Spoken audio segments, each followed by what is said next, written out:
Hey everybody, I'm Brian.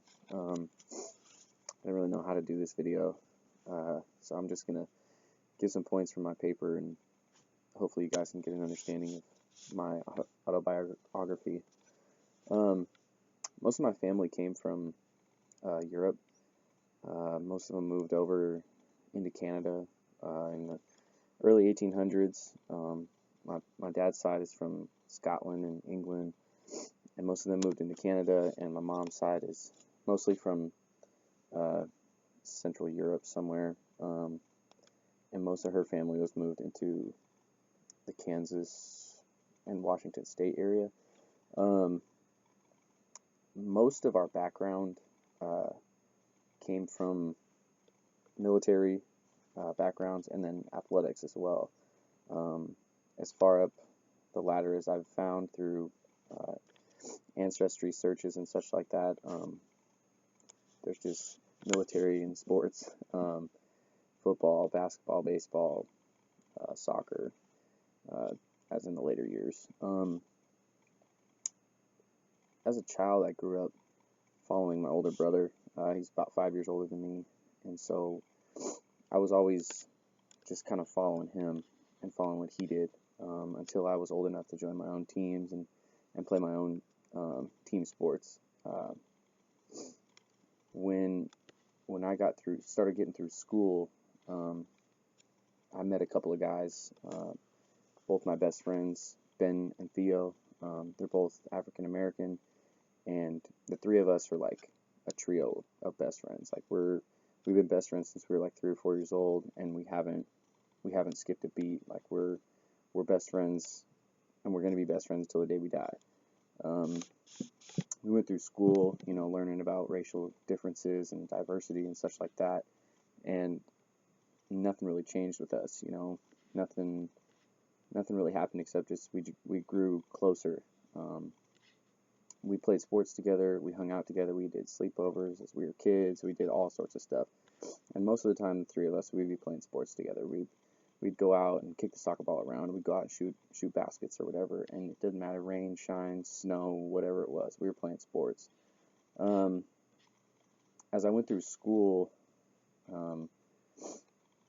I played a lot of sports. I was a 3-sport athlete. That's why I'm a PE teacher, if you guys didn't catch this by now. Sports are my life.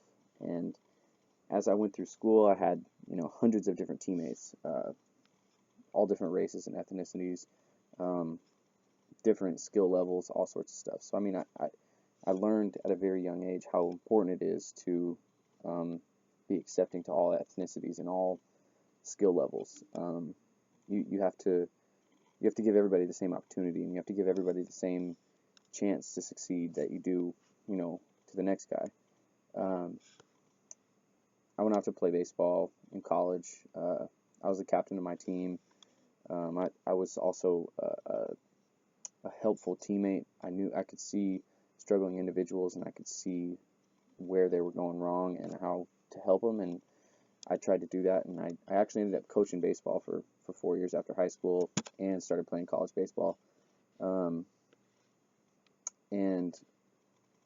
the most inspiring moment I've ever had was one of my players on my freshman high school baseball team that I was coaching. He was my captain. He was my guy. He was one of the best players I had. He didn't complain. He didn't do anything outside of just want to succeed. And later, as I left coaching to come to Central Washington, I found out actually during the time that he was playing with me, he was homeless, and he was just the best player I've ever had. He led guys. He never complained. He never did anything that you wouldn't want, your baseball players or your PE students or whatever to do. He was a football player, but he loved playing baseball, and I volunteer for this for the National Football Foundation, and every year they have a banquet to honor 8 students in Washington State, but they also they call in 2 students from every school here in the state to recognize their GPA and their outstanding performances on the football field. Well, my player, his name's Kai, he was on the football field.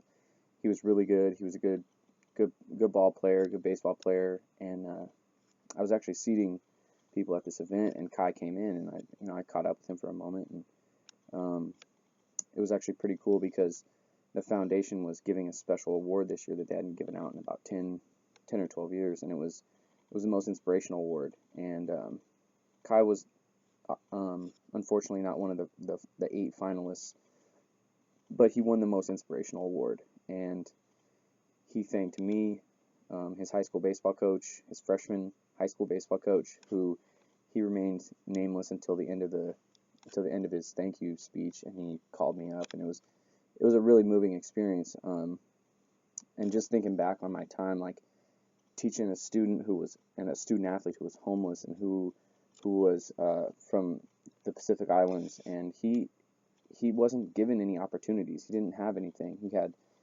old, outdated equipment, and he just was given a really crappy hand.